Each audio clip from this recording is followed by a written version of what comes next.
Ladies and gentlemen, it's time!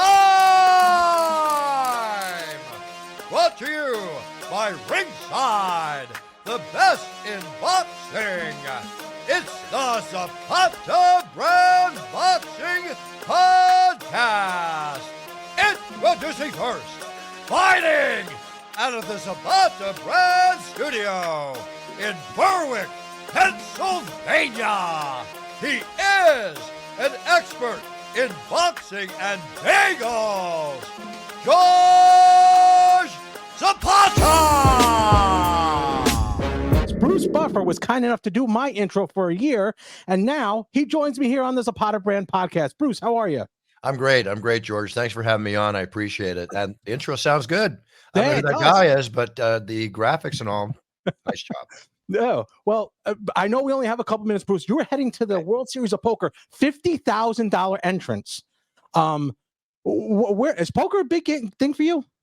Poker's a big thing. I was actually had the honor of being rated one of the top 10 best celebrity poker players in the world about 8 years ago by cardplayer.com, which ranks all the professional pros. I've been ranked as a professional player too.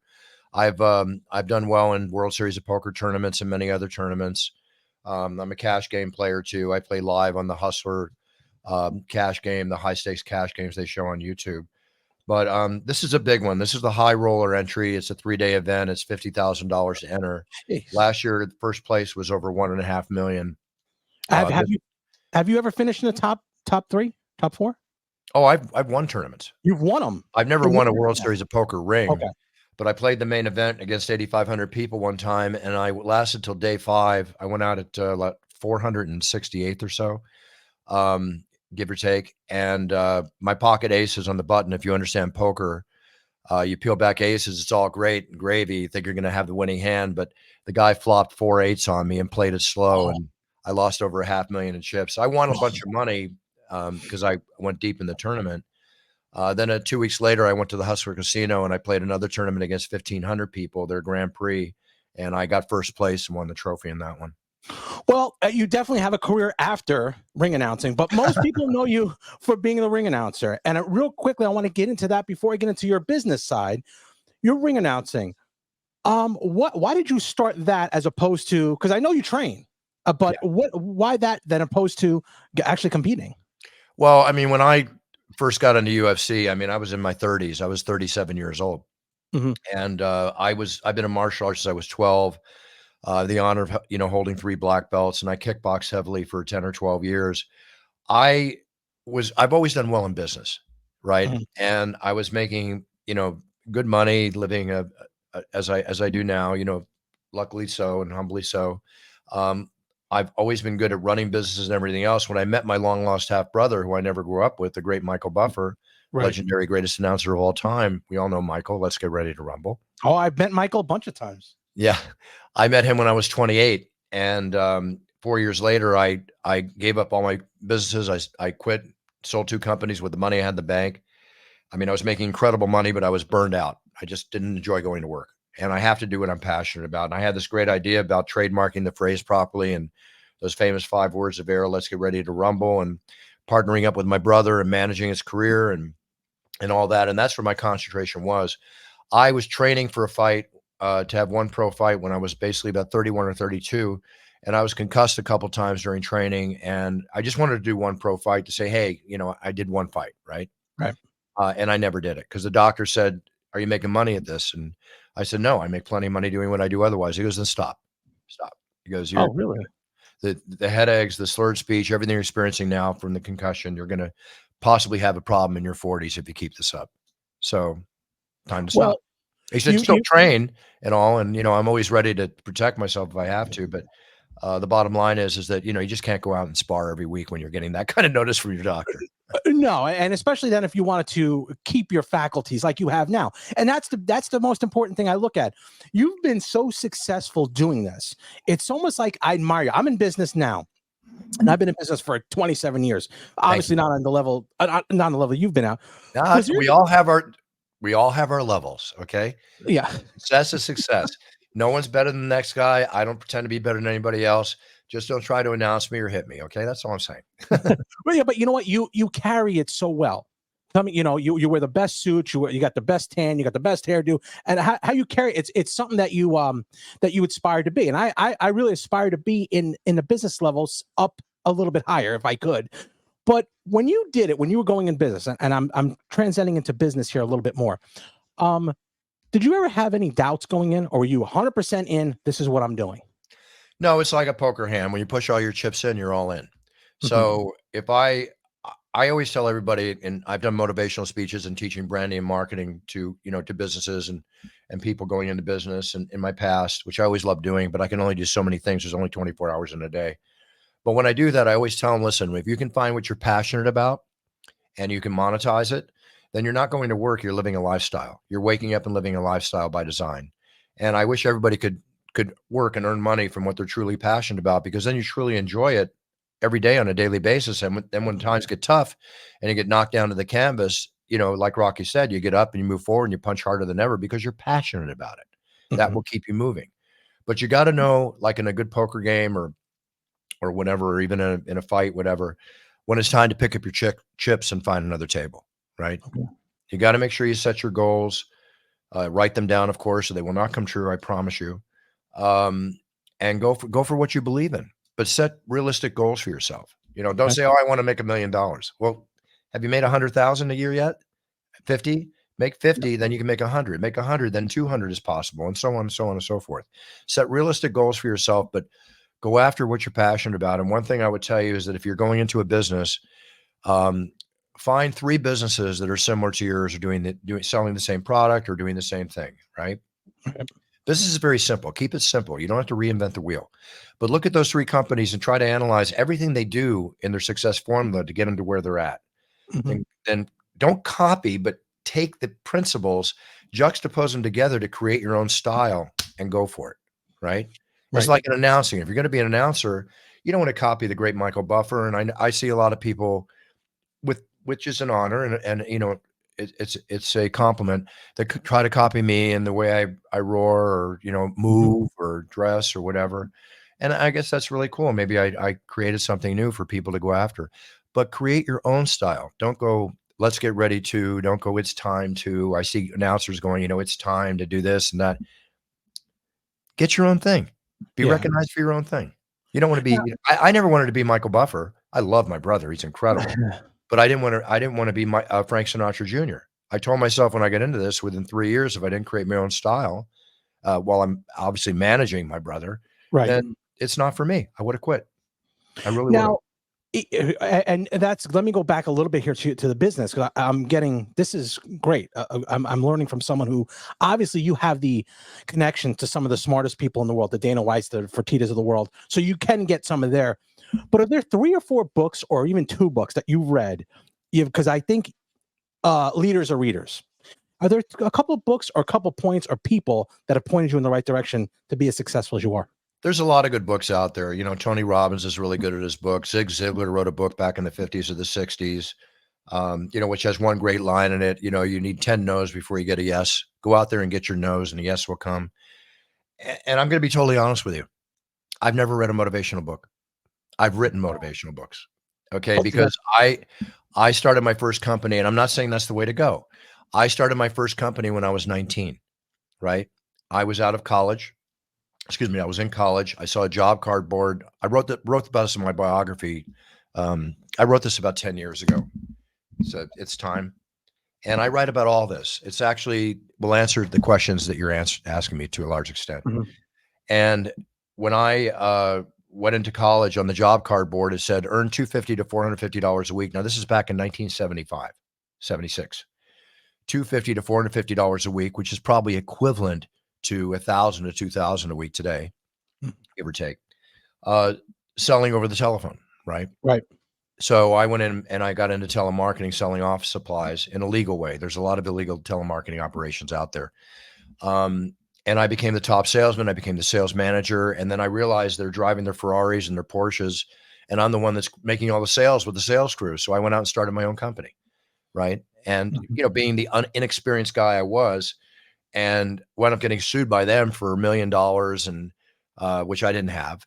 And 80% of their sales force went with me to work for me because I was so motivating closing their sales and making them money. Long story cut short, they dropped the lawsuit. I went back to work for them. They gave me more money and made me a partner in the company because that's all they wanted to do, right? They Right. wanted me back to make sure they got the sales. So I realized the value of being a salesman, the value of what it takes. And then I went into many, many different businesses in and out from that point forward. Import, export. I put on antique weapons, collectors, gun shows, alarm companies, camera company. I did a bunch, and I was successful in most all, and I had a couple failures because you don't know what it's like to succeed until you fail. And pardon me if I forget the initial reason for your question, but I remember. Yeah, I told myself, and I stopped going to college. I told myself I'm going to go out in the streets and I'm going to try and get streetwise and learn what to do by trial and error. And if I didn't get it, then I will go back to college. Well, I never wound up going back to college because I wound up doing very well in what I was doing. So all my knowledge is from experience. And I'm not saying I know it all. I just know what I know. And it's from my own experiences. Now, have I gotten motivational work? Yes, I've done motivational speeches, Hmm. as I mentioned, but I work with great people that did motivational speeches too, from Damon John from Shark Tank to Mark Cuban to I can go on and on and on.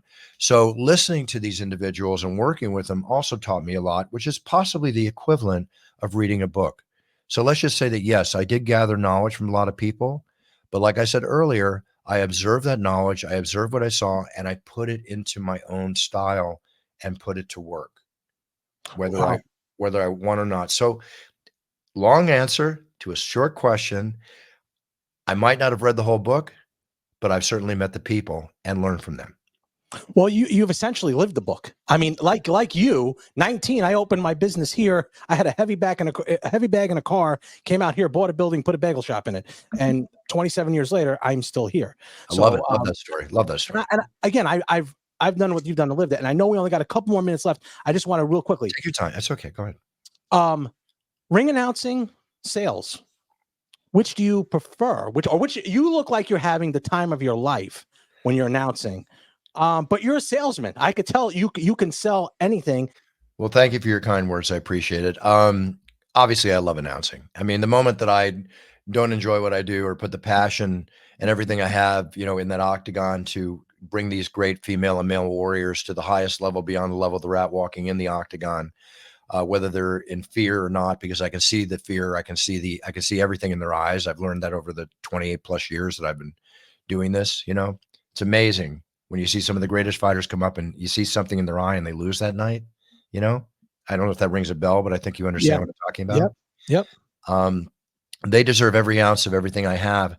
And the moment I don't get chills, when I do It's Time, the hair kind of stands up on my arm a little bit. Mhm. I don't even hear the audience. I'm just so focused on the fighters, right? But the moment I stop enjoying it and having the fun that I have and be able to physically and verbally do what I do, it's time for me to retire. I just Mhm. turned 7 years old. I've been doing this for over 28 years. And I promise I want to be around for another 10 years. The hardest part of the job is the travel. The international travel is very heavy. And you got to, I train to travel now. I used to train to compete. I train to get older, stay healthy, and deal with this travel. I wish we had Mhm. that Star Trek teleporter. I'd be the happiest guy in the world. Well, it could be out there. You never know the way things are going. We could be Yeah, there I quicker think I than we might be know. in the grave when it comes out, but I wish they would get it out early. Well, we'll see about that. Now, you went about how you talked about getting the hair standing up on your arms. You have to set the table for a big fight because Mhm, as I produce my product, I want it to be appealing for someone to look at it and eat it. mhm. You have to set that table for that crowd to get juiced up. What has been the biggest time, or I guess the greatest time that you've ever seen? Wow, this is massive. I can't say it's like ask me what the best fighter is, the best fight I've seen, because you got to remember I've announced thousands of fights, and I've been in most every major city around the world, and we have many more to go to, of course, um, which I look forward to. It's hard for me to pick one of. I can only give you examples. You know, Okay.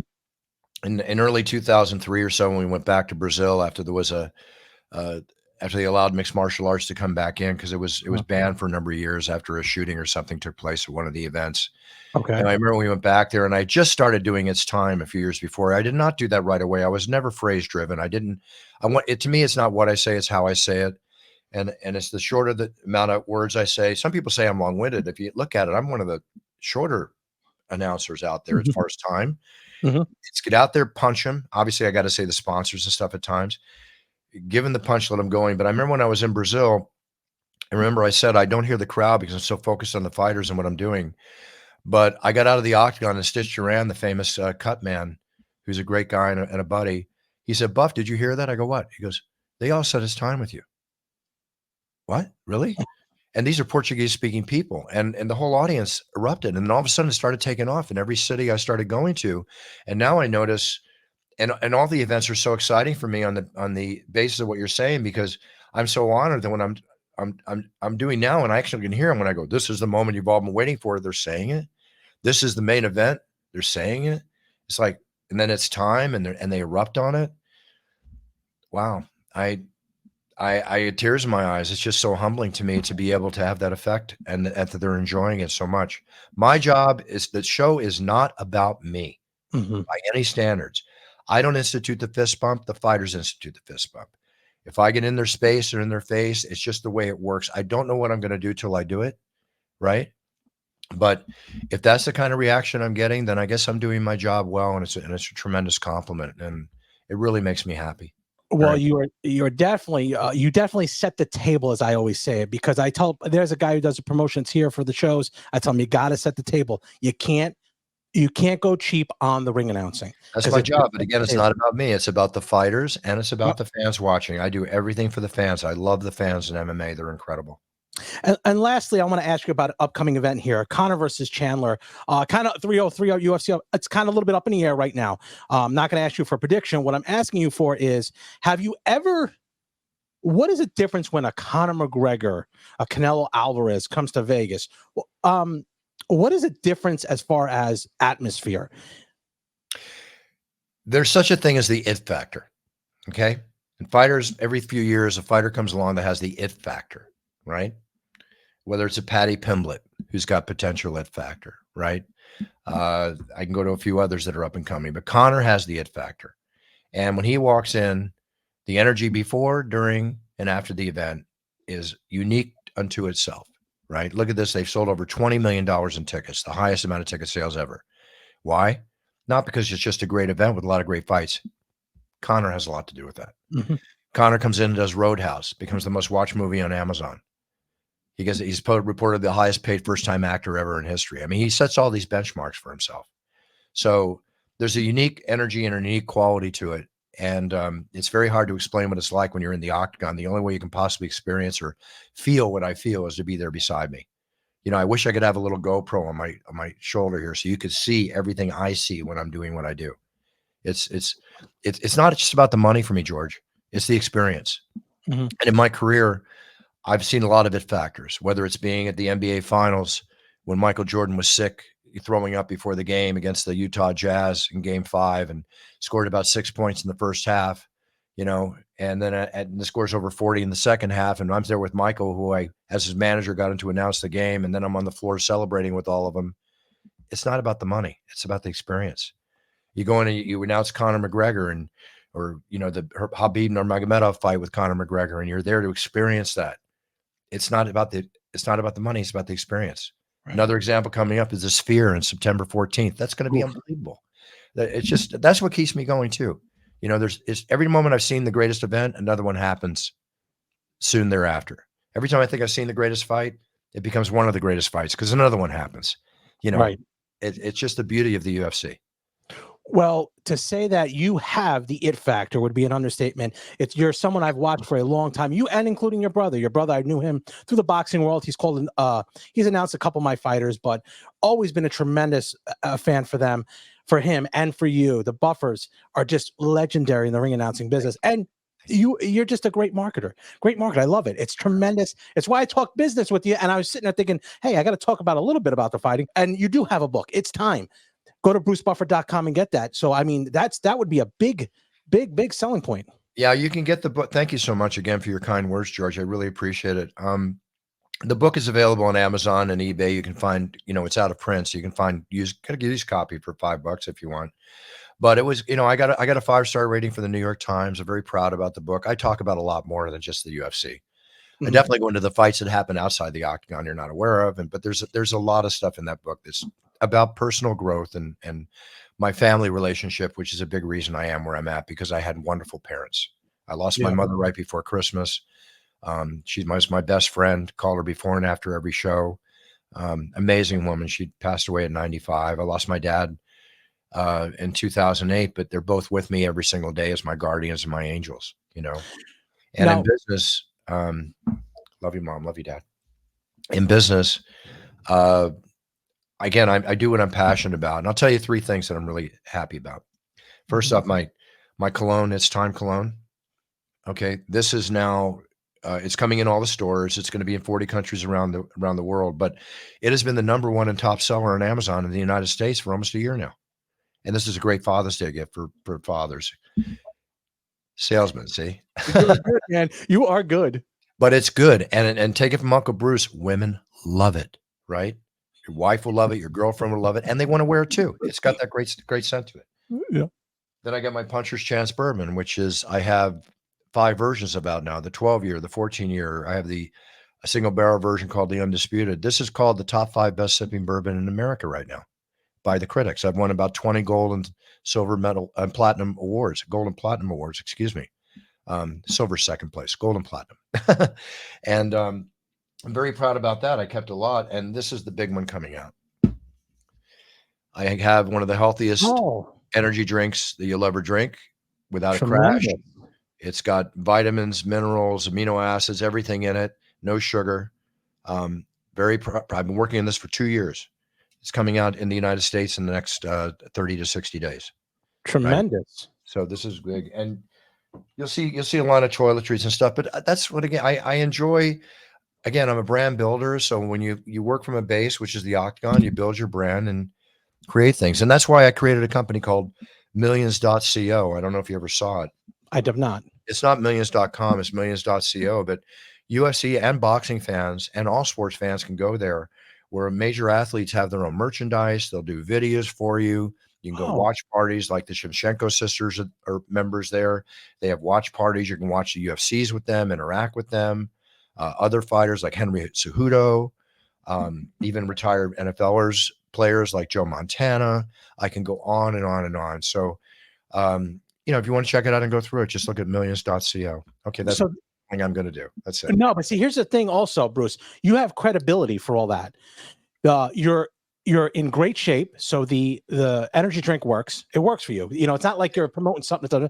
The cologne, you hang out with some of the prettiest women I've ever seen, okay. And you like to just sip a couple back. You have the credibility that goes along with it. You're not just selling something. You're not selling Bitcoin because you don't believe in it, because you don't own it. You're selling what you believe in. I sell what I believe in. Go ahead, George. I'm sorry. I'm saying it just comes across as credibility, and that's very important. Thank you. If I represent a company, it's because I believe in it. I'm an ambassador for Kudo Popcorn, which is amazing, and it's their UFC sponsor. Great protein flavored popcorn. I was offered a very lucrative deal to have my own line of cigars. Right? Mm-hmm. I don't smoke cigars. Yeah. No offense. Cigars are fine. I don't smoke cigars. Why do I want to represent a cigar? If I don't smoke it, then I'm being something else other than what I am. Mm-hmm. So. Well, that's the one thing I've always said. You've been as honest as the day is long. And by the way, I did meet your father. I met him back in the day. It was the Kermit Cintron fight in Atlantic City. Your brother was with him. No, that was his father. That was his father. That was his stepdad. That's right. Correct. My fault. We had the same biological father. Right. Correct. That was his stepfather. Okay. Who, passed away in the same year our dad passed away, which is 2000. Michael got throat cancer in March of 2008, which was right before that, actually. And he passed away. His dad passed away about a month or so later, and then our biological father, Joe, passed away in May of that year. Not a very happy year. Yeah, no, it wasn't. I'd seen him there, and he introduced me as his father. So it is. Okay. He raised him. Yeah. Okay, and he was in a wheelchair at the time. That was his father. Okay, he was pushing him through the casino. We talked for a second. So no, it's great. I'm glad you got to meet them. That's very cool. Yes, it was great. He's introduced a couple of my fighters, and it was always good. But anyway, Bruce Buffer, brucebuffer.com. You have a ton of stuff to go there. Where can they find you on social media?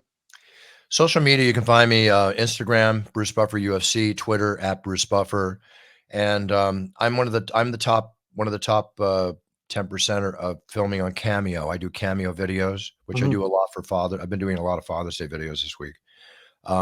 So you can go to Cameo if you want to be introduced like a champion in the Octagon or birth of babies, weddings. You got to write us at brucebuffer.com. I literally do videos and audios for a minimum 5 to 10 weddings a week. It's amazing. And I love it. Sure. We charge a little coin. I donate partial proceeds to charity, but my partner, Kristen, who's been with me for 26 years here, she runs the business.